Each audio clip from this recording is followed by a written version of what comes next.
welcome to Occasional Randomness. I'm your host, Eric Scott, and joining me, as always, is my fellow co host, somebody who is permanently stuck in the 21st century, Jason Johnson. I feel like this is a Duck Dodgers moment where I should have some kind of cool, relevant thing, but I got nothing. So, Although he was like the 24th and a half century, so I guess we're not quite the 21st and a half century. yeah, when you said 21st century, that was the first thing that popped into my mind. So, we'll roll with it. We'll get into more timey-wimey stuff here in a minute. But first, on tonight's podcast, we'll be continuing our journey through Farscape by recapping and discussing Season 3, Episode 18, Fractures, and then the timey-wimey stuff as we get into Loki Season 2, the first half, episodes 1 through 3, which is on Disney+. Ah, that's where the time references came in. I got it now. Yeah, there you go. A little slow, but there we go. I'm behind the times, get it? Hey.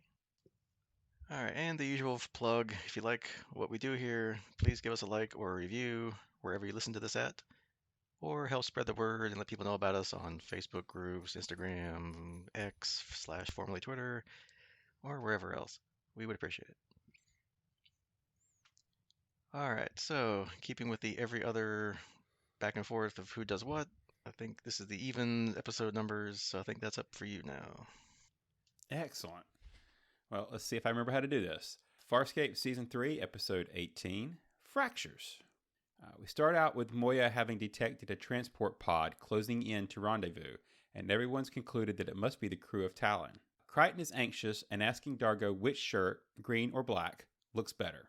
Meanwhile, Jewel advises Chiana on what to wear for the reunion, and as the pod arrives, Crichton and Dargo speculate on the state of Talon's crew. The four go to the maintenance bay, but out of the pod steps a Scaran, a Nabari, and a female Hynerian, along with an unconscious Peacekeeper tech. They say that they've just escaped imprisonment and ask for help. The Scaran, Naj Gill, says that they were part of a Peacekeeper weapons test to see how different species would react to their new weapon. Chiana, Crichton, and the Nabari, Hubero, are on the pod looking for a Boolite, a creature that has been blown to pieces but can survive as individual parts for half a cycle. Yeah, so how do you evolve that? But anyway, it's a cool idea, and I love as Farscape does weird creatures, but that's kind of odd. Is that evolving or devolving? I'm not 100% sure. I feel like is it like the worms that you can cut pieces off and they grow. I don't think we get that far into the anatomy, but yeah, weird. Yeah, because as we get into it, they have to put them back together, so it's not like that each one will form into a new Boolite. But that's another story as we'll get into in the comments probably. But yeah, it's just I love again Farscape doing weird things with beings and creatures and whatever. Yeah, it comes in a box or a tub, and it's like some assembly required. Build Yeah, your own right. blue light or something. Anywho, Yeah. Moving on. In private, Chieta tells Hubaro that she does not trust him, suspecting that he's a spy for the Nabari establishment. Hubaro then nervously drops his pants, revealing that she is an androgen. Under the extremely conformist rule of the Nabari establishment, intersex infants are terminated at birth, with only a small handful escaping on the fringes of society. Chiana accepts this as instant proof that Hubero was even more of an outcast in Nubari society than she was. On Talon, Rigel asks Krace where they are, and Krace replies that Talon has found Moya at the extreme range of his sensors. Aeryn enters with Stark's mask and tells Talon to intercept. When Pilot senses Talon's approach, Dargo sends Crichton to welcome them back. Rigel is first out, but is hesitant when Crichton speaks to him. Krace is next, but when Aeryn steps out and Crichton acknowledges the familiar face, she simply says, "Hello, John," and then walks away. Immediately noticing a problem, Crichton asks what's wrong, and Krace informs him that the other Crichton is dead. oh no, Yeah. Huh? shocker. Does kind of, makes filming easier, right, when there's only one of them. Yeah, although he was in every episode anyway, so he's still getting paid. So Yeah, I mean, I guess he was getting paid twice when he was on the screen twice. I don't know. That's a good question. Rigel returns to his quarters and finds the female Hynerian, Aeryn, there. She gets in his good graces by treating him as the Dominar, flirting with him intently. Meanwhile, as Chiana, Dargo, Jewel, Naj Gill, and Hubaro are in the bay, Chiana has a premonition saying that she heard a pulse blast, causing panic. Aeryn wanders past the tech cell and he tries to convince her to let him go, and of the value of the escaped prisoners, but she doesn't care anymore. Crichton unpacks the other John's stuff, and after sizing up their pulse pistols, he takes back Winona. He throws Stark's mask aside, causing an image of himself to appear. Stark says that he has a message for Crichton, and only Crichton, but it's interrupted by Pilot, who has detected a Peacekeeper distress call from aboard Moya. Pilot says that Moya will starburst and Talon will follow on a close trajectory to meet up later. Chiana blames Naj Gil, but Dargo sticks up for him as he never left his side and points the finger at Hubaro instead. Chiana jumps to her defense for the same reason, as Rigel acts as an alibi for Orn, as they had apparently been, let's say, amorously occupied at the time. Crichton wants to lock the prisoners up, but they refuse in favor of continuing to accompany the person they'd been paired with. Crichton and Aeryn are repairing the transport pod, with her handing him requested tools as she works. She ignores his attempt at humor, but when he tries to talk about the other Crichton, offering his condolences, she gets up and leaves without a word. Dargo enters and offers some advice, which at first it refused. When Crichton changes his mind and asks, he says that he actually has no advice to give, but that he understands it's tough. Crichton's jealousy over his own twin. Crichton says the other guy, the actual copy, died, and Dargo recognizes that the problem is that Aeryn now thinks of him as the copy instead. Crichton wakes Rigel from his sleeping with Orn and tells him that the prisoner's pod will be ready in half an hour. Rigel says he doesn't want her to go because he thinks he's falling in love with her. But Crichton says to make the best of that half an hour they have left, for if he truly cares for her, it's better that he lets her go. When Crichton leaves, Orn opens her eyes and says she heard it all and likes it, then asks if he's ready to go at it again, as she's heard Dominars are always up for it, needing no rest. Meanwhile, Chiana asks Hubaro what her crime was, and she replies that she's a nonconformist, and being androgyne, not male or female, she pretty much had no choice but to be one. Crace and Jewel have managed to get the Boolite talking, more or less, and Crichton asks who the traitor is, but it says it doesn't remember. Crace says the memory may be in brain matter that they haven't yet had time to add, or that it's already been that it was destroyed in the blast. Pilot suddenly screams, "Shots fired!" They rush out and find the Scarran has been shot. Dargo threatens Hubaro and then grabs Orn. Both Chiana and Rigel stand by them once again, though, so Crichton gets a reluctant Dargo to release them. Pilot says that another signal was sent, this time including Moya's coordinates. They find a transmitter assembled from scraps of Moya, and Crichton goes to the caged tech, only to find that the DRD watching him has sensed no movement. Pilot says that the pod will be fixed in a quarter of an hour. As Crichton tells Rigel and Chiana that one of their people is the traitor, Chiana hides with Hubaro in one of the empty metal crates, while Rigel and Orn hide out in an access shaft, only to go at it again in there too. Jewel and Crace heal the Scarran as Dargo and Aeryn search for Chiana. Dargo is about to speak to her about Crichton, but she quickly tells him not to. When they leave, Hubaro tells Chiana that she doesn't want to cause her any trouble and runs off to return to the transport pod. As Jewel and Crace finish assembling the Boolite, more shots are detected. Their DRD was destroyed and the tech cell has been opened. Naj Gil awakes as Orn wakes Rigel. She tells him that he must move now, and much to his surprise, pulls a knife on him to emphasize her point. You're the traitor. Yeah, there they are. As the others search, Orn tells Rigel that she struck a deal with the tech earlier on the pod, and then on Moya she was pleased to find a great bargaining tool, Rigel himself. She reveals that she is actually a lowly soldier, and he'll be far more valuable than herself and a PK tech, and had to shoot Naj Gil when he spotted her earlier scouting about. Rigel doesn't understand, as all Harnarians sleep for hours after pleasure, but Orn reveals that the pleasure was all his, so she didn't fall asleep with him and could roam Moya freely. Suddenly, Moya is neutralized so that she can't move. The tech appears before Jewel and Crace and opens fire on them, killing the Boolite. Running through the passageways, Orn shoots and kills Hubaro. The tech makes it to the pod where Orn is waiting for him with Rigel as a hostage. They leave Moya and begin broadcasting their location, as Crichton and Aeryn with Dargo take pursuit in his new ship. The plan is to shoot the pod with a harpoon and board it to retrieve Rigel that way. Crichton worries the shot won't hold, but Aeryn reminds him that it did with the Budong. However, he has no idea what she's talking about, giving Aeryn the sad reminder that this isn't the Crichton that she fell in love with. They take the shot and it works, and Aeryn and Crichton hook slide over to the pod. They blast their way in, and Aeryn shoots the tech dead. As Orn tries to escape with Rigel on his throne sled, Crichton manages to hold on to Rigel. Rigel bites Orn, causing her to float away into space.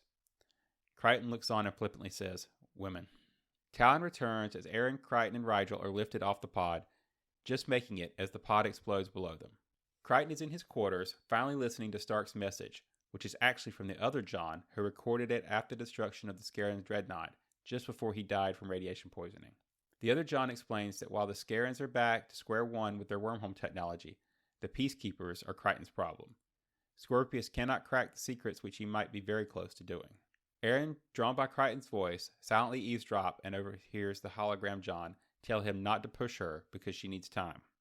They have a final go of rock, paper, scissors, and as usual, both draw the same one, just as before. Finally, he emotionally wishes Crichton good luck, and the message ends. Aeryn silently moves away on the brink of tears. With everyone assembled in Pilot's den, Crichton explains the situation.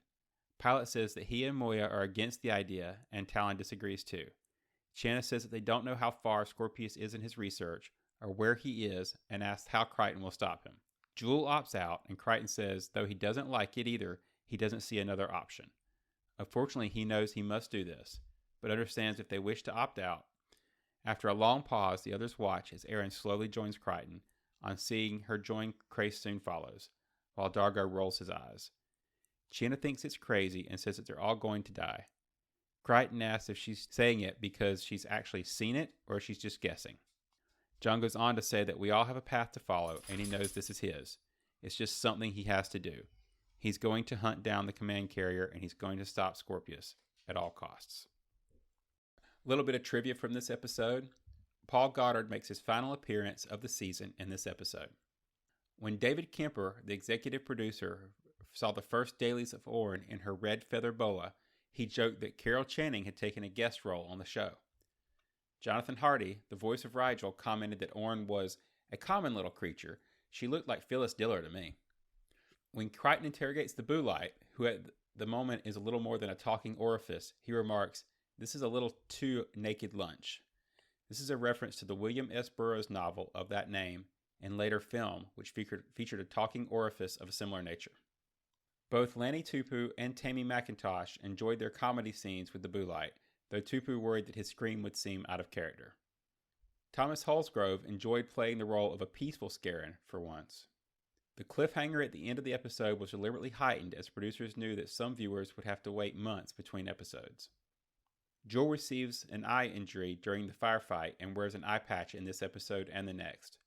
The real reason for the eye patch was that actress Tammy McIntosh had experienced a minor injury to her right eye, which temporarily prevented her from being able to wear one of the contact lenses needed for the Jewel makeup. And finally, this marks the first appearance of a living Hynerian other than Rigel on the series, though the remains of two appeared in Family Ties, heads decapitated from Crace's trophies. It is also the only on-screen appearance of a female Hynerian. So, what'd you think about this one, Eric?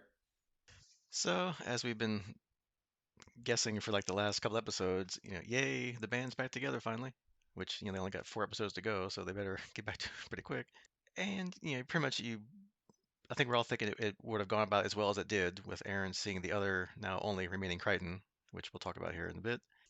I kind of got like almost but not quite like a mirror universe vibe of the transport pod crew versus the Moya crew, and like kind of each of the same archetypes kind of paired up.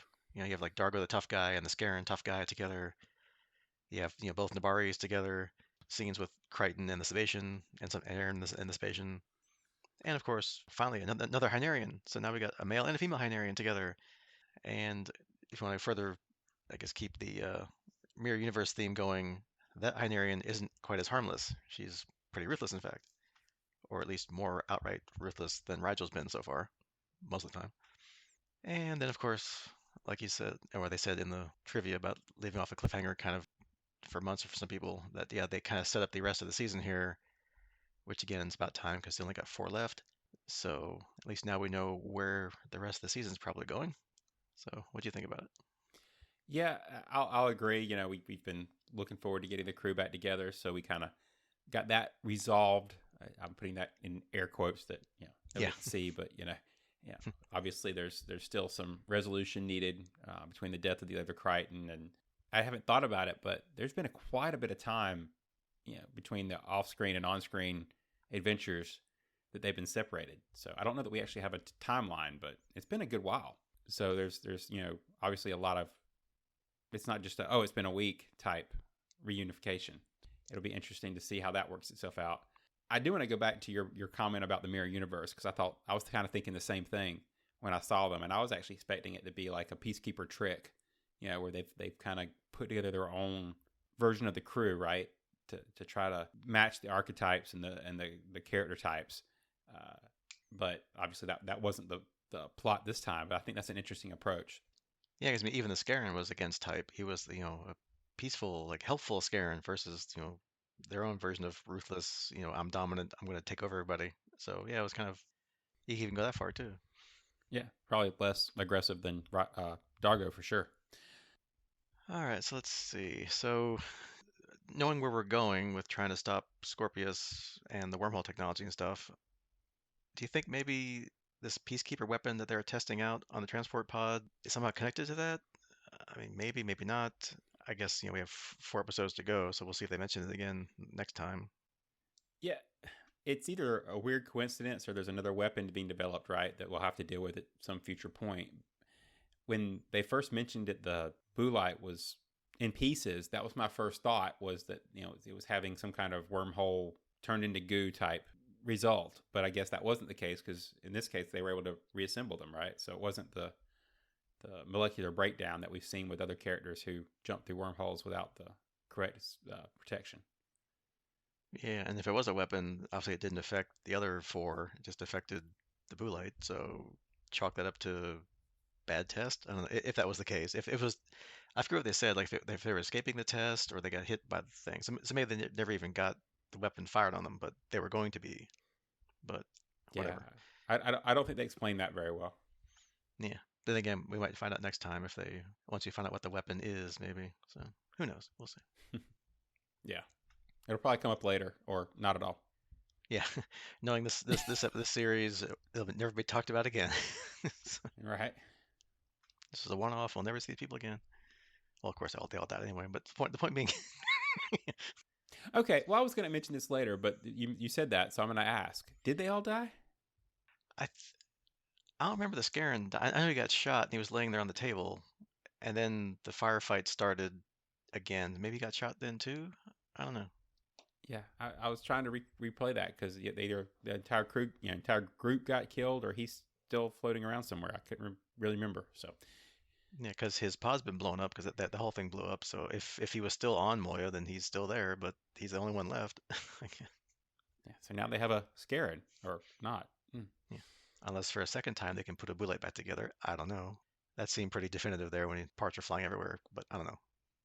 When they flew apart the first time and he came back, or it came back, whatever. So I don't know. All right, and then we got in the beginning when Crichton's getting all gussied up, wanted to go meet, look his best for the crew for Talon, which wasn't, but he didn't know that. There's a kind of a funny scene where he asked Dargo what shirt looks better, the black shirt or the green shirt, and Dargo's like the black shirt, which is a great callback to Thanks for Sharing, as we talked about earlier in the season, however far back ago that was, when we first had to deal with the twinned Crichtons. In order to tell them apart, Aeryn gives one a green shirt and the other one a black shirt, and the black shirt one is who left to go on board Talon and who Aeryn fell in love with. So now she comes back and there he is, black shirt Crichton, right in her face. Yeah, and it was a simple way to get Crichton back into the standard black shirt that he wears, for his standard outfit before the twinning, right? So, just kind of a clean way. Otherwise, he'd have to keep wearing green, and it'd be really confusing. Yeah, I did like Dargo's. Go ahead. I was say he gets Winona back his gun because he pulls out the gun he was using, and then that one, which they do look a little different, and so he's like, "Ooh, I got my gun back." Why he couldn't Yeah, modify or find another gun that looks just like it, I don't know, but I guess you like your personal things, and I really thought he was going to go dual holster and just have one on each hip, when he was dual wielding them. Yeah, just to go back to the shirt for one last thing, though, I did like Dargo's response, right, where he's like, "I always thought the green one made you look, funny, or didn't fit or whatever." It was a nice little Dargo dig. It's you've been wondering around that stupid green shirt this whole time. yeah. I hate green. Green's not your color. Yeah, right. And then, in kind of keeping with the twinning references, Janet is still having her premonitions of future events, which seems to have come about after she was twinned back in Thanks for Sharing, or before. So I guess so far, I think every time she's had a premonition, it's come true so far. So I wonder if they're going to play that up in future episodes and maybe try to stop things from happening because they didn't do a very good job here. So maybe we might have like a fun plot device next time. It could be like, oh, you saw this? We need to stop that from happening or something. But this time around, 100% got them all right. Yeah, I mean, it's an interesting ability that really could do a lot with. So it kind of just comes up real briefly here with the I heard shots fired, and they do, but not till way later. So yeah, they've got some interesting things to do with it if it holds true, right? Yeah, it was kind of comedy the first time with stuff falling and when Jewel was hanging around Moya's little sludge down there, and it was all funny, haha. Now it's getting kind of serious. So yeah, we'll see where they take it. All right, and then I guess the the second main plot line, or first, if you depending how you look at it, is what we've been waiting for half a season now, or actually not, well, since what, 3 episodes? Whenever Crichton passed, the first Crichton died, or second Crichton, again, however you look at it, is They should rock paper scissors for it. yeah, right. It's all the same. Is how Aeryn and John will react or interact with each other. And Aaron's treating him, as Dorga mentioned, as the copy. John says that was the copy. So yeah, again, we have denial or doesn't matter with John or the Johns. Dargo, tries to give, or Crichton wants some advice, and Dargo's like, "Yeah, I got nothing for you. I'll just kind of support you," which again speaks to their friendship that's been developing over the last 3 seasons. And we finally get to see what Stark's mask is for, which not exactly how we were thinking it was going to be, of like some kind of like memory dump, or Crichton would somehow put it on and instantly have all the memories of the past Crichton. So it's the old style way, a video more or less of Crichton explaining what happened probably, and to the best of his ability, I guess, in the time he had left. I guess we're kind of close, but not quite. That is probably the most extravagant recording device I could think of. I mean, they're on spaceships, and we don't have anything that records messages that he could send over that's not like, oh, here, let me get you this. The only thing that holds my face light power energy containment. Yeah, you can use that as a MP3 recorder, and I'll just go away without anything to cover my face. I'm not sure that makes a lot of sense, but it does make for a cool prop, I guess. Yeah, I mean, if we had DRDs do recordings and projection video, like the "Help Me Obi-Wan Kenobi" reference that kind of got when I was watching the first, kind of popped up out of nowhere. But yeah, is it overkill, or are they gonna do something else with it, and that's what they came up with? I don't know, but okay, now Stark's running around with no face mask, and here it is on Moya. I don't know, unless I don't know. Is this like a Star Trek 3 to 4 thing, or 2 to 3, where some part of Stark's in there, so if Stark dies again or something, he can come back from them? I don't know. Who knows? Or does he just show up with a ski mask on? He's like, I want my mask back. I mean, Yeah. we'll see when he comes Or back. that's how he'll know where they are because he's got his mask on the ship, and he can home in on it. I don't know. Who knows?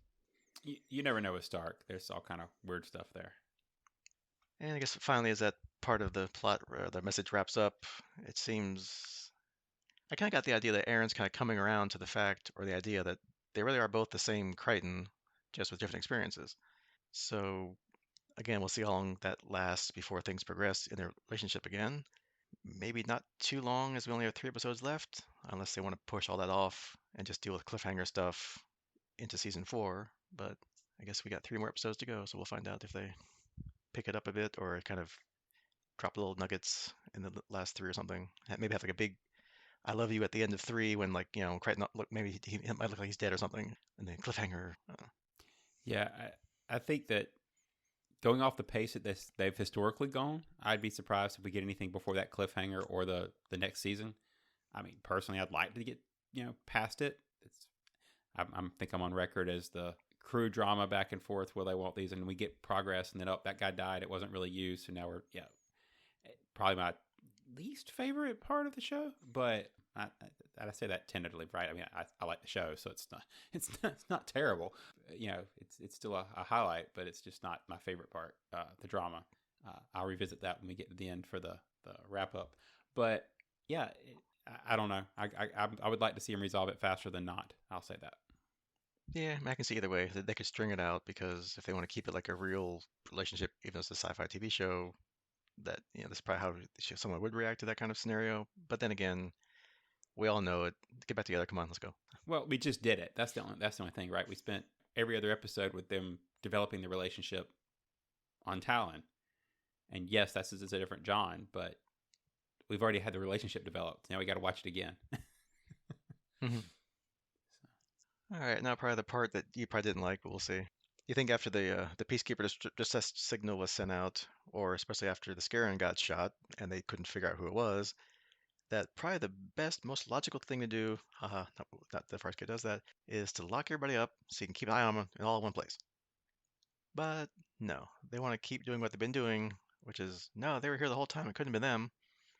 So if everybody had track of everybody, then it wasn't them. But yet stuff happened. So either what you're doing is not working, or there's a mystery sixth character we haven't seen yet running around doing things. But really, I mean, it pretty much came down to it's probably Orn, or if the Boolite could be independent somehow and not have to be fully reformed, and somehow like that other parts they couldn't find that the Boolite was running around doing things. But that's probably too far-fetched for a show, so it's gotta be the one you wouldn't expect. The little docile, oh, I'm just a poor little Hynerian, don't look at me. I do love the fact that you just said it's too far fetched for this show, so we'll skip right over that and and go with uh, you're right. I mean, probably not my most major issue with this episode, which again I like. So there's not a lot of negative on this episode, but yeah, they're typically as you kind of expect from this crew. Their conflict prevents the rational solution of, hey, let's just lock everybody up, and then we wouldn't have had any trouble, right? Until we got to the bottom of which one's the traitor. I'll admit I got it wrong. I was expecting one of two things. I was expecting either the Boolite to be the villain, like you said, some part of him's actually out there. He can exist in multiple pieces or something and whatever. Or I was kind of thinking that the whole thing was the whole crew was in on it, like the whole pod crew, and it was all just one big fake. But both of those were wrong. But that was my original pick. Instead, we get one you don't expect, as you said earlier. So Yeah, it's always the quiet one. Well, though she wasn't that quiet, but anyway. But yeah, so I'm not exactly entirely sure what Orn's plan was.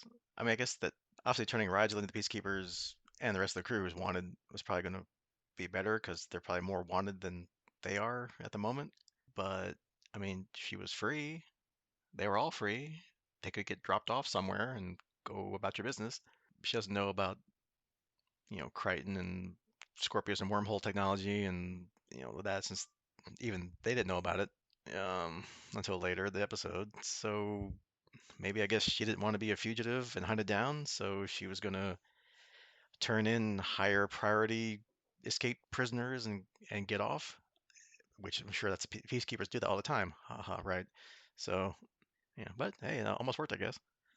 yeah, it did. I mean, I'm not really sure how that went, from her plan. But once we kind of started down that path, you get the predictable resolution, which I think this is where my negative from the episode actually came in, which is uh, it wraps everything up really quickly, right? I mean, as I mentioned, I missed the Scaran dying. If he died or is he still there? We just kind of seem to lose him, and then the other members of the crew all get shot or killed. We lose kind of each member, including spacing the villain. So it's just kind of boom, boom, boom, and we're done. So other than the one little bit of good interaction between John and Aeryn, where she's remembering or references something that the other John would have remembered that he wasn't there for. That was probably my favorite part of the ending. Other than that, it just kind of was like boom, boom, boom. Okay, we've wrapped this up. Yeah, and the poor Boolite, he just gets put back together. He's like, oh, good, I made it before the cutoff of when I gotta get put back together. Oh, crap, and he gets shot up and dies. So, Oh, and they're gonna be finding Boolite on Moya for years. yeah, there's gonna be parts everywhere. There's probably parts in Jules' eye. She's wearing an eye patch now, so you know what's gonna happen. Yeah. And then yeah, we got the big ending that sets up the rest of the season. Looks like. Crichton's got to stop Scorpius. He's got the wormhole knowledge that now John knows about because this John didn't have the knowledge unlocked in his mind by Quasi Daddy Jack back in that one episode. So, this John's clueless. He has no idea what's going on other than what the other Crichton told him. And then it's kind of interesting that Aeryn decides to go along with this plan. So I guess we'll see why next episode, maybe. Maybe because she knows firsthand what that technology can do because she saw it, or she doesn't want to lose this Crichton subconsciously or even consciously. So she's going to keep an eye on him, make sure he doesn't do something stupid. And then I kind of thought it was also interesting that kind of all the human-looking crew decide to side with Crichton, while the non-humans are against it and think he's crazy.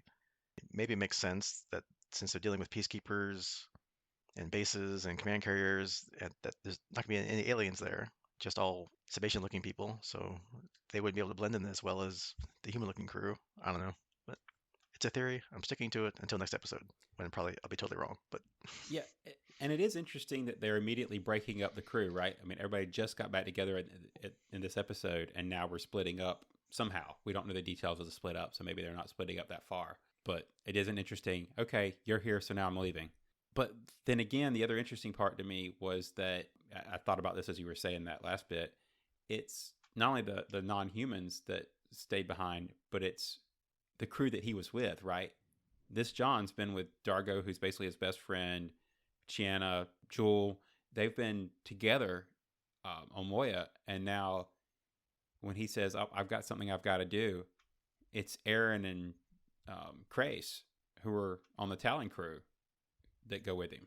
So I don't know if that has any meaning. It was just an interesting split. yeah, because it's almost like the same crew. It's almost like the Talon crew minus Rigel, who's now back on the other ship. So yeah, it's kind of like They just got another John. almost, yeah, almost putting it back the way it was. We just got back together. No, now the band's breaking up again. What the heck? But I guess as always, we'll find out next time. So, anything else you want to talk about this one No, before we I, move on? I expressed this one. I think I will say overall, I did enjoy the episode, and we got a lot of the resolutions we were looking for of reuniting the crew and seeing how they were going to react to each other. So I think overall it was good. It just was kind of interesting that we had a couple minor stumps, but I think it was a positive episode overall. Yeah, me too.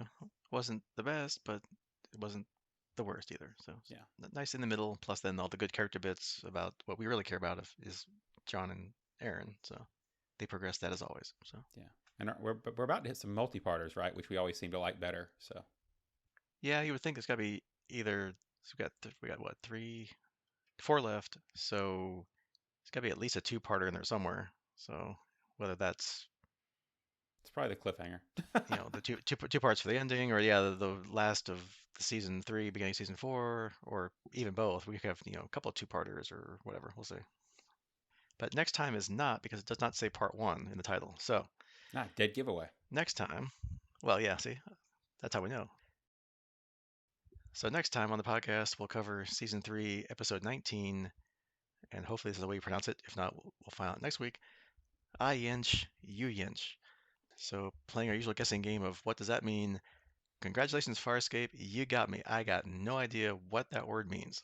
I looked up online and not really anything concrete that came up.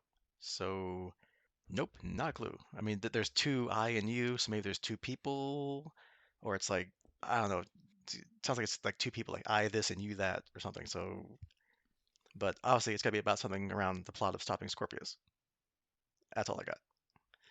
Yeah, I they got me as well. I've got probably less than you came up with. You're gonna laugh at this one. I'm honestly stuck with I scream, you scream, we all scream for ice cream because that's what I hear when you start anything something with that pattern. But anyway, now I just want ice cream. I think is where I'm at. Yeah, I don't know. Other than obviously we've got the crew, and I don't know how that title factors into it all. So I guess we'll find out. So, does ice cream matter if crackers don't matter? Oh wow, you got that one in. We hadn't done that in a while.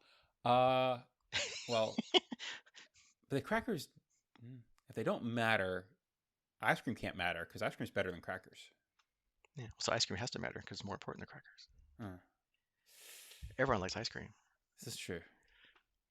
There's no Well, ice cream in well, my at house. least, Now I'm sad. yeah, we've eaten all of ours. That's why I was thinking about it. Anyway. All right, so that is your homework for Farscape. So if you care about Disney Plus and Loki and Marvel stuff, continue on. Otherwise, you can drop off here. And I'll try to find some Loki music and insert that between here.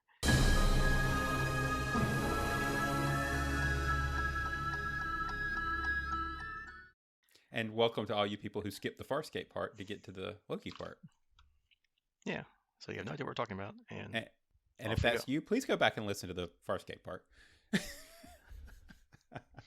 because we have lots of episodes about that. So, as you can tell, we're up to season 3, almost to the end. So there's a lot of stuff back there. So go listen to it. Yeah, this is where you came in. Yeah. And click like and review and this is wonderful. These guys are amazing. Whatever. Just do all that stuff. Ring the bell, like and subscribe. Wait, that's YouTube. Shoot. Keep spreading the tapes. Wait, that's MST3K. Reference acknowledged. All right, so let's get into the first half of Loki, which would be season 2, episodes 1 through 3. For some reason, the last bunch of Marvel stuff's been like 8, so I was thinking it was 1 through 4, but even the first Loki season was only 6, so I guess they're keeping it the same here. Which is funny because this is one that could have used an 8, in my opinion, and or I would have liked to have had an 8 because I'm enjoying it, whereas I think some of the others could have been trimmed. So, yay Marvel, always doing stuff I don't expect. Could we have taken 2 from Secret Invasion and added them to here? But anyway. Yeah, I'll trade you 2 Secret Invasions for 2 more Lokis. Although here we have lots of Lokis. But anyway, different concept. But not as many as you'd think.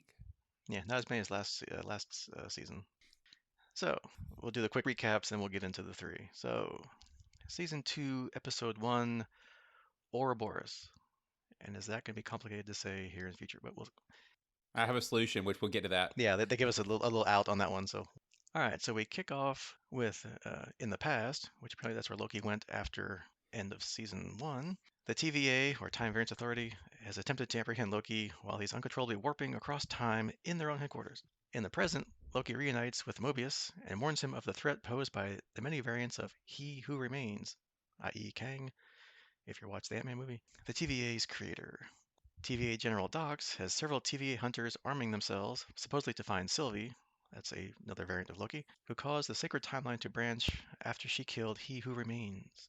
Loki and Mobius meet the TVA technician Ouroboros, who deduces that Loki is time-slipping, a phenomenon possibly caused by the branching timelines dangerously overloading the temporal loom.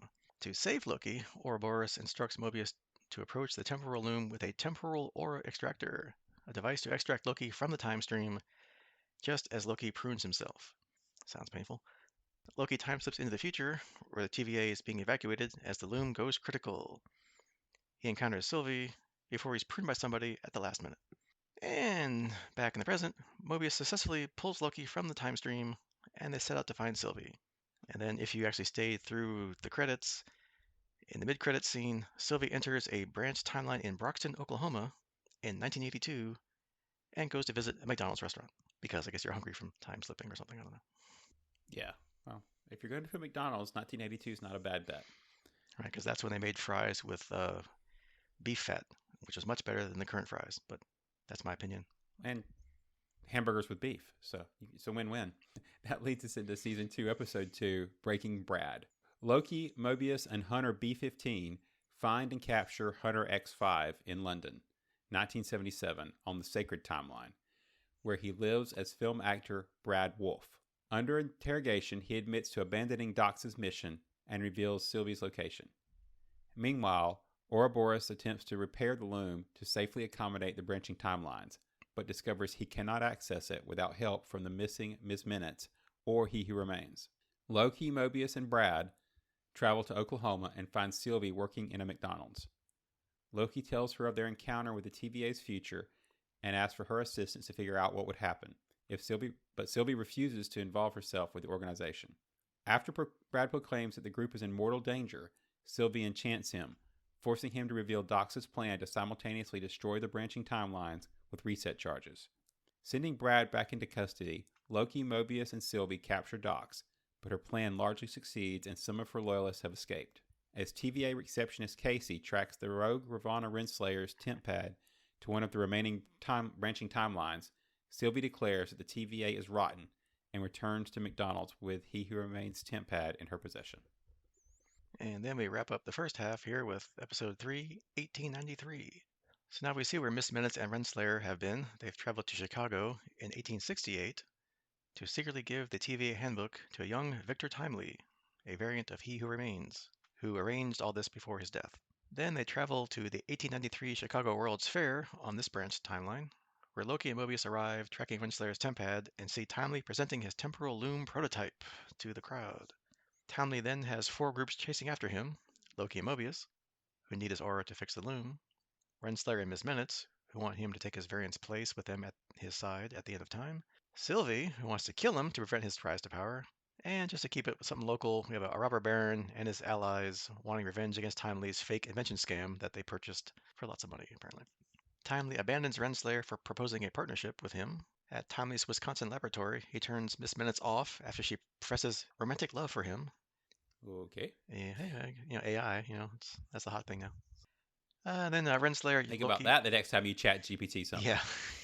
Are you in love with me, ChatGPT? Yeah. Renslayer, Loki, Mobius, and Sylvie all arrive, with Sylvie gaining control. Sylvie allows Loki to take Timely back to the TVA, then sends Renslayer to the Citadel at the end of time, with Miss Minutes also being brought along. There, they see He Who Remains' decaying corpse, or I guess He Who Remains' remains, as Miss Minutes reveals that The she knows a remaining secret. remains of He Who Remains. Yeah. And they see his corpse, and then Miss Minutes reveals that she knows a secret about Renslayer, which we won't know about until next episode. So that's a quick recap of the first half. What'd you think? Man, I forgot how much this show just keeps me confused, and that's a good thing. I mean, see, previous comment about the show being a little cookie cutter and predictable in certain spots. I've never had that with Loki. I end every episode going, "What did I just watch? And what am I supposed to remember?" So yeah, I don't have a clue what's coming next. It's a great change of pace from a lot of the other shows. Yeah, I mean, like last season, every episode was just so completely different because it could be. I mean, you're jumping timelines, you're jumping to alternate universes where you can just change everything and just go nuts, and they did. Yeah, yeah, And this one so far is keeping pace with it. yeah. Last time I really loved them jumping, like you say, they didn't just jump times; they would jump genres. Hey, it's the end of world apocalypse sci-fi. Hey, it's old timey. Hey, it's the end of the universe. Yeah, we can cover all these things. Little less. This has been more time jumpy. Focusing on certain timelines. But yeah, it's the story and what they're working in this is rivaling anything I've seen out of Marvel anywhere else in a while. Yeah, because now it's kind of like almost like the backstory of the TVA, how it got where it got to, what it's actually doing, keeping reality together, and that kind of stuff, and seeing like the bowels of it and that kind of thing, which is cool because you want to know more about what this place is. So yeah, I mean, we'll see if after this here that they start jumping around doing weird or more weird things than they have so far. But so far, it's been every show's a treat. It's like I don't know what's gonna happen now, where they are, what's going on, Exactly. and at the beginning of season two, they give you a little choice of a recap of season one, which is good because I didn't skip over that like I do most things because it's been a while since I saw season one and I didn't go back and watch any of it because there's just too much TV and media nowadays. So I don't have much time to go back and rewatch current stuff. I rewatch old things like Farscape, plug for what we just did right before this one, Well done. because I haven't watched that in 20 years. But I watched Loki like what, a year ago, 2 years ago. So I'm not gonna go back and watch it again. I'm glad I watched it all to refresh my memory, since like we said, season one went every direction, and season two takes place exactly probably to the second after season one ends. So good for the recap. Same here. I did really want to go back and rewatch it because I enjoy going back and reviewing stuff that's that good, but our crazy schedules just kind of haven't allowed it. We've got a lot going on in different places, so this was a great way to jump back in. They did a good job on the recap. I just always have loved time travel stories. That's why I've been a Doctor Who fan for 40 some odd years. And time travel movies, and I love like shows that play around with how time travel could work when dealing with events like in your own life. Kind of like the Bill and Ted riff, where Loki's interacting with Ouroboros in the past and present, and you can kind of see Obi, which we'll call him now because I'm not gonna say Ouroboros anymore. You kind of see how Obi's memories keep changing as the past Loki, who's really from the future, past where they are, but back in the past. is explaining things, and then it's kind of like, no, you can't time slip in the TVA, and then back in the past, oh, you're time slipping in the TVA, and then back to the future. Well, I guess you can time slip in the. so, so it's like Bill and Ted, where it's like, if I was from the future, I would know to put the thing I need right now over there so I can use it, and then poop, it pops up over. So I love that kind of stuff. Yeah, Obi's a great character addition, and honestly, out of these 3 episodes, was probably some of my favorite parts. Right? I mean, you literally get to interact with the guy who literally wrote the book, the TVA book, and he gets to bounce off of everybody else because nobody else remembers the stuff that he remembers. I mean, we're introduced to him with him talking to Mobius, and Mobius is like just clueless. He has no memory of any of it, and it's playing it off like he does. But Obi's like, "Oh yeah, this one time you were here. Last time you were here, you did this." You know, it's like, oh, we're evidently got a lot of missing information here, and we got a character who, in his own way, has a lot of that knowledge. Yeah, and for like time not passing in the TVA, or supposedly not passing, like I think the OB or somebody say it was like 400 years since Mobius was last there. So how Yep, does he know how long 400 it would? years. Yep. Because he's not being mind wiped because he knows everything. I guess because everybody forgets about him. He's down literally probably at the bottom level as you were walking forever down what looked like, I don't know, like the inside of a dam or something, like that kind of old concrete wall kind of stuff, like in the bowels of nowhere. So like probably everybody does he know he's down there? Well, Probably. just look at his ticketing system. I mean, good grief. Yeah, right. Again, old school, keeping with the theme, which we'll get into here in a second. And then yeah, the show does like the comedy stuff wonderful with the drama and the comedy. So like the whole thing in this first episode with Mobius mentioning like every couple of minutes that yeah, my skin's gonna melt off if he doesn't rescue Loki in time outside the TVA. I mean, every couple of minutes he keeps mentioning like my skin is gonna literally melt off me. And everyone just kind of like, yeah, whatever. Like everyone just ignores him or just downplays it. And he's like, no, seriously, my skin is going to melt off of me. And some of the better Marvel and even Star Wars stories are like that. That you balance the humor with the drama, and this just does it wonderfully. And what makes it work is it's humorous, but it isn't just for humor, right? The time slippage makes use of it. You know, he writes when they walk into the room, he actually writes like skin question mark or something like that in the dust on one of the sides of one of the monitors. And when Loki jumps into the time slips into the future, that's there, and that helps you kind of differentiate the past from the future, right? Because now you know he jumped forward, not backwards. It's kind of a neat. It's humor and it's useful at the same time. Yeah, yeah, again, going back to what I love about creative use of time travel, which must be wonderful for the continuity person on the series to try and keep all this stuff together. But good job, they're doing a good Yeah, job. it's that guy with the bulletin board and the yarn, just kind of. Yeah, the murder board of timeline. So yeah, so after the events of last season, now that the one timeline is now branching like crazy, the monitors got like just you almost can't even see the individual branches at this point. They're all just so many of them, and we learned that it's overloading this thing called a temporal loom that keeps the time streams manageable and doesn't prevent everything being destroyed. And like I said before, yeah, we're kind of getting it more into how the TVA really works, which I think is cool because that was the big, you didn't have to know about how it worked last season, although it's kind of nice because you kind of know why they're doing this. And I just love the 1950s styling of the TVA, like the aesthetics, like the monitors, the core, everything, and they keep leaning into it here.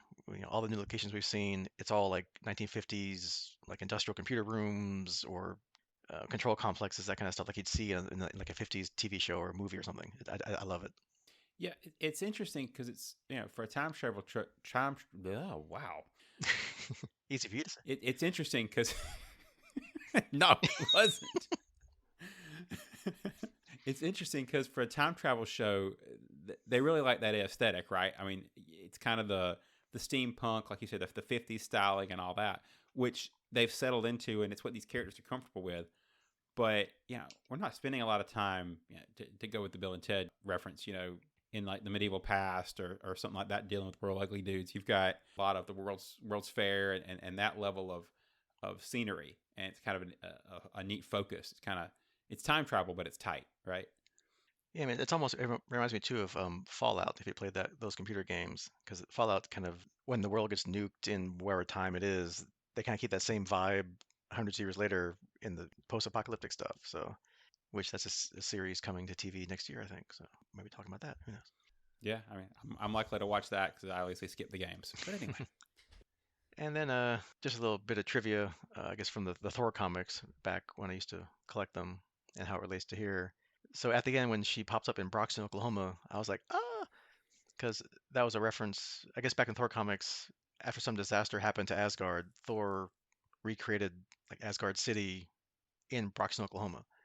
So I thought that was kind of a fun nod to the comics, or like in this alternate reality or something, or yeah, not to be confused with New Asgard, which is where Valkyrie's currently rolling, right? So yeah, in our I guess the sacred timeline, that's where New Asgard is. But yeah, maybe in a one of the branches, that's where New Asgard ended up in Broxton instead. hmm And then we kind of pick up with stuff that they kind of dropped at the end of season one, where some of the TVA people are starting to wonder what their lives were like before they were kidnapped, more or less, and brought to the TVA, since they're all variants of their versions of the sacred timeline themselves.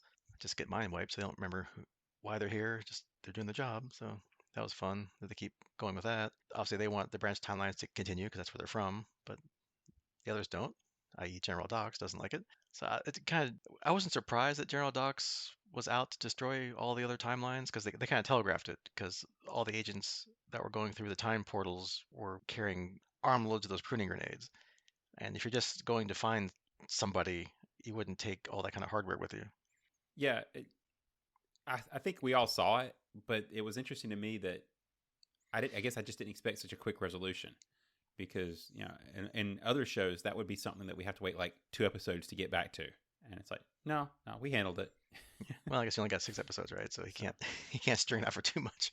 yeah, but not the bash shows that we've already bashed, but if this was Secret Invasion, it'd be 3 episodes. Yeah, true. So you know, Well, it's because he got 2 more episodes to fill. No, no, just kidding.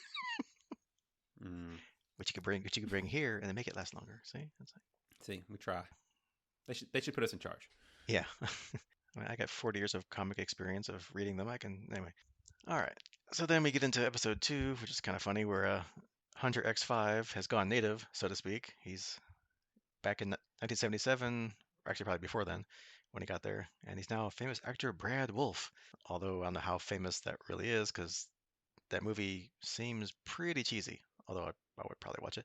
So I'm guessing at least one of Brad's variants, or this one, was an actor. I guess. If is he going back to what he was doing before he got kidnapped?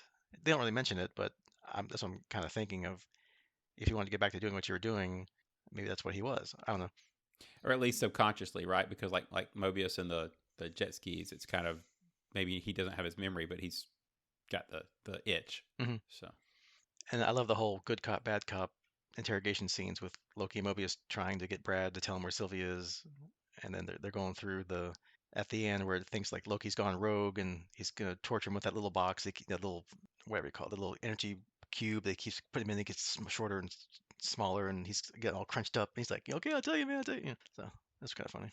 yeah, it does lead into.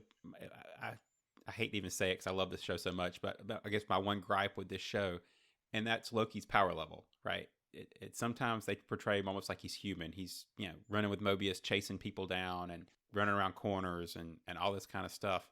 And it's like, oh, when he reaches a certain point and gets sick of it, he's just like, oh yeah, I remember that I'm the god of mischief and can do all this cool magic and poof poof poof, and it's like that's awesome, but why now and why not then? It's just kind of like storytelling. So Yeah, and he's not wearing that collar that makes him not be able to do his magic. So yeah, you think if you're doing all this kind of stuff for centuries on your own, but yeah, drama, fine, whatever.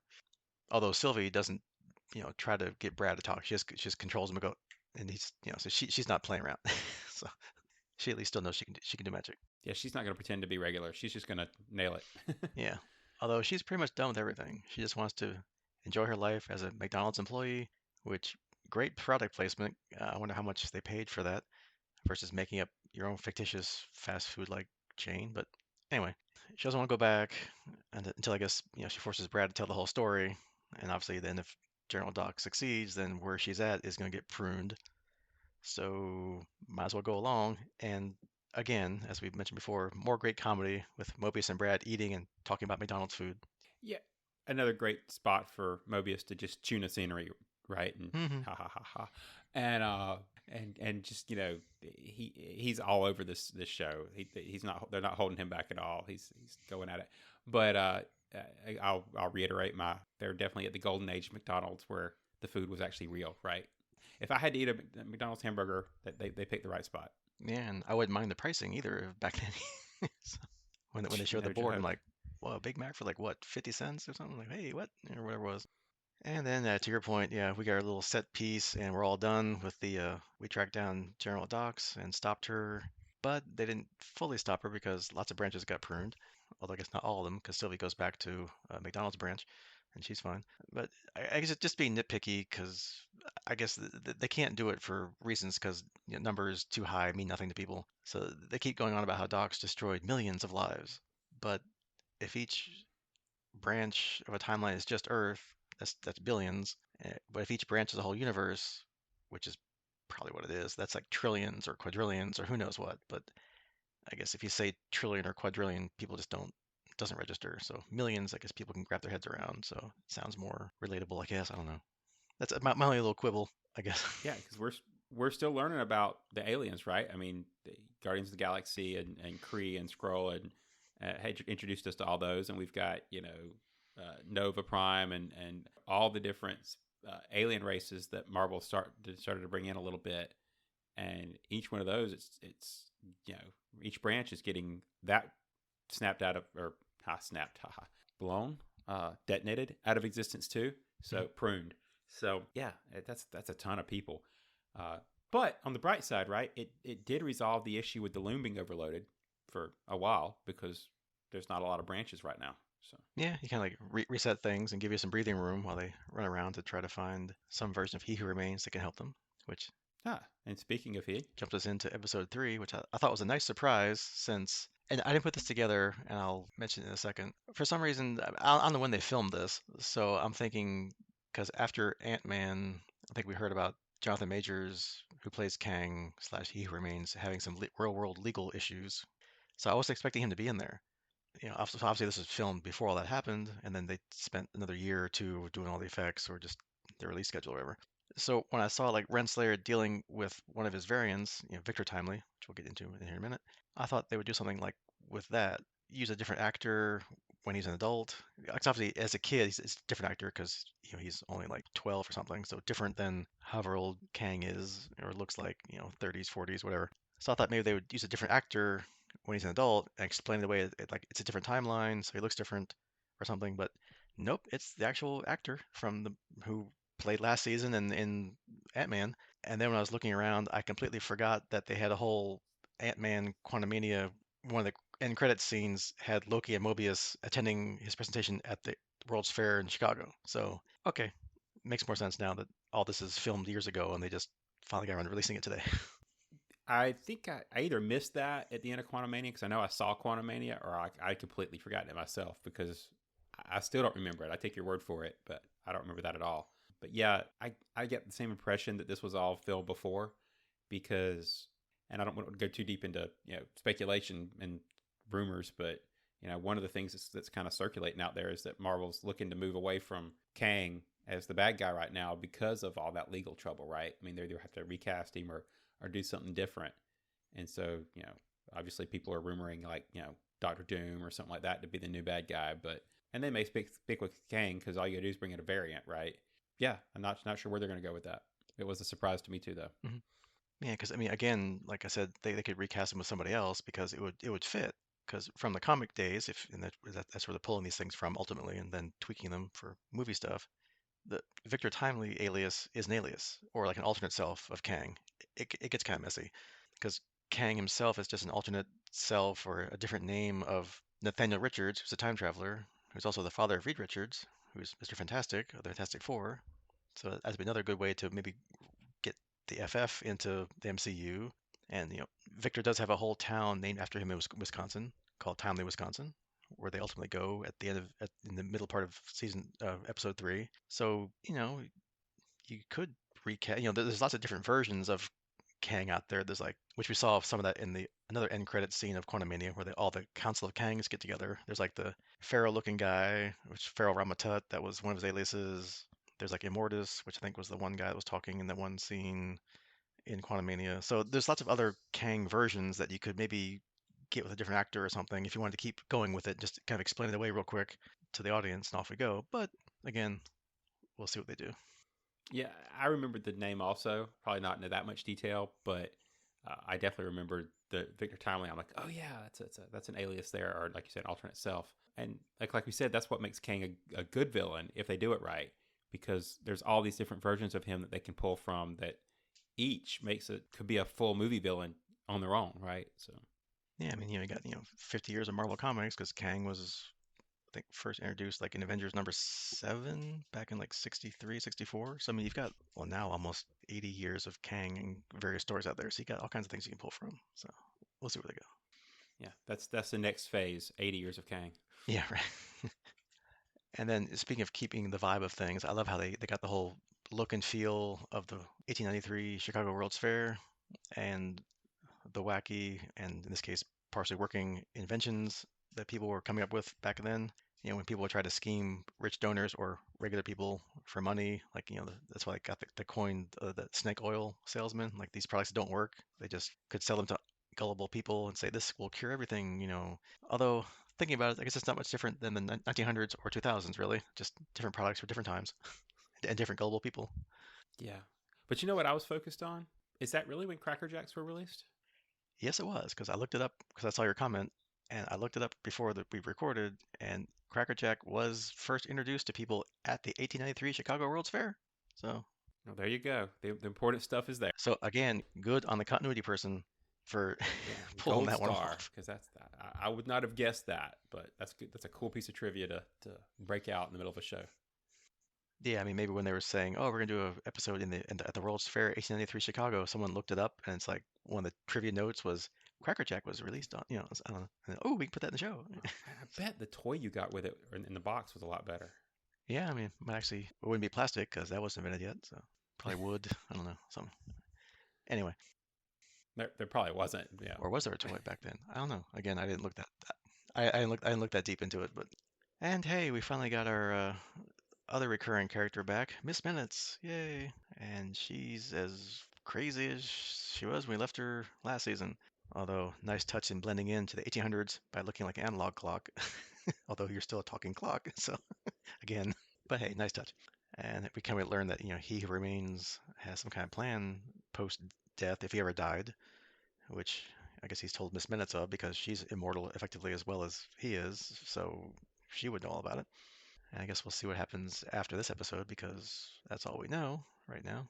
So, although it's interesting that it all revolves around that TVA manual, which, from what we know, it was written by Obi. So is that related somehow? Like, is Obi? I don't know. I wonder. Is there more to him than we see on the screen, or is it just because he hasn't been mind wiped for the last thousands of who knows how long many years he knows all this stuff, or is there some other angle that we don't know about? That's one of the big questions I currently have, right? Because so far he's been a very helpful hero character. One of the good guys, I guess, is what I'm trying to say.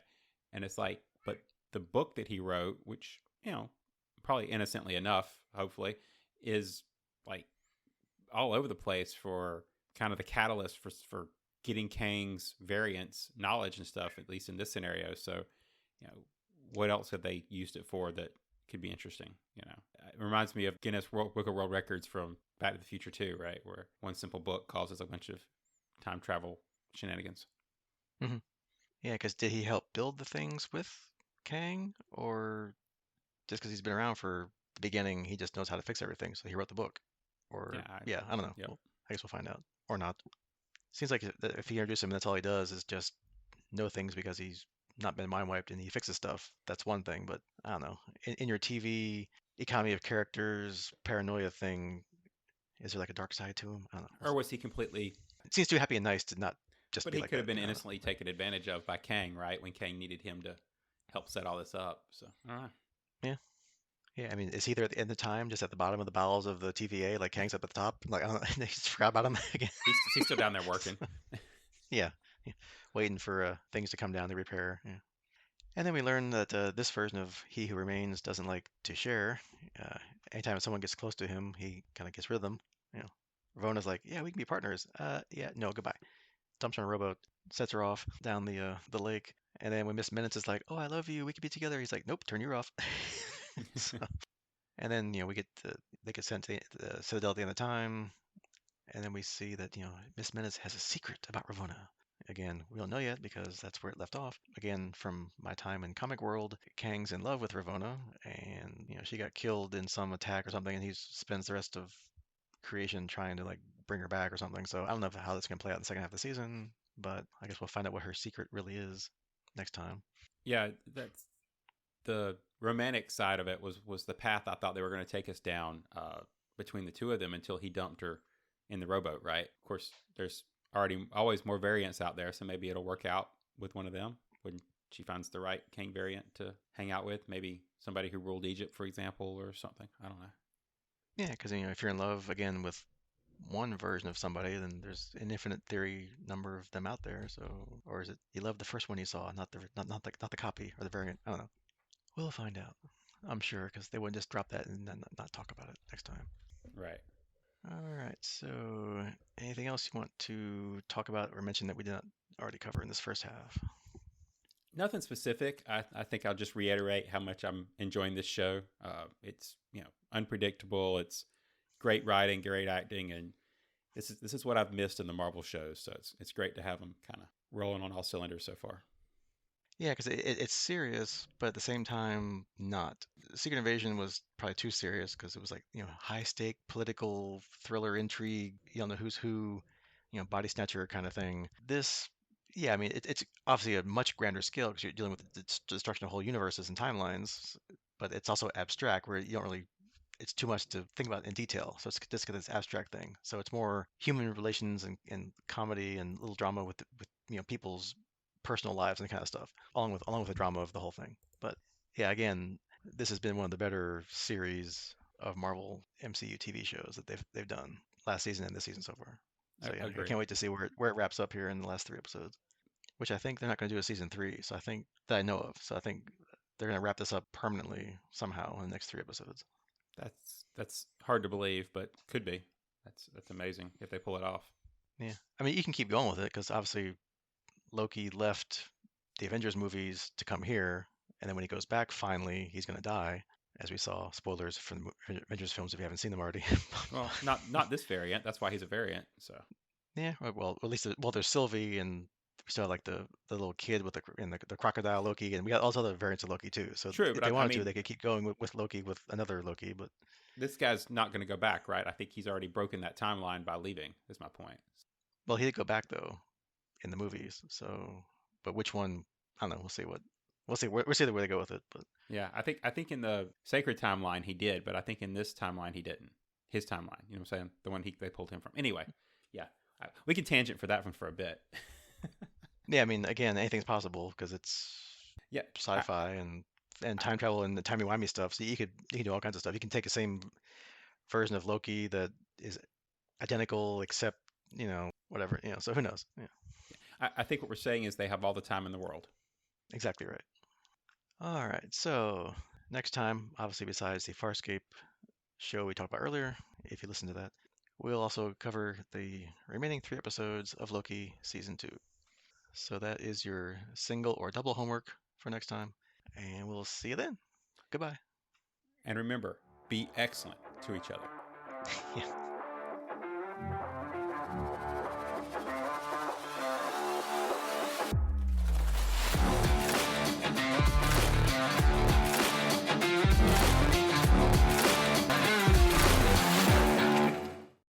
Pilot says that Moya will starbust. Oh my gosh. Sorry, dude. Well, hey, I could have some fun. I guess we're gonna have a starboist. Is I don't know what that, that was. is that when a starburst fails? You have a starburst? Is it?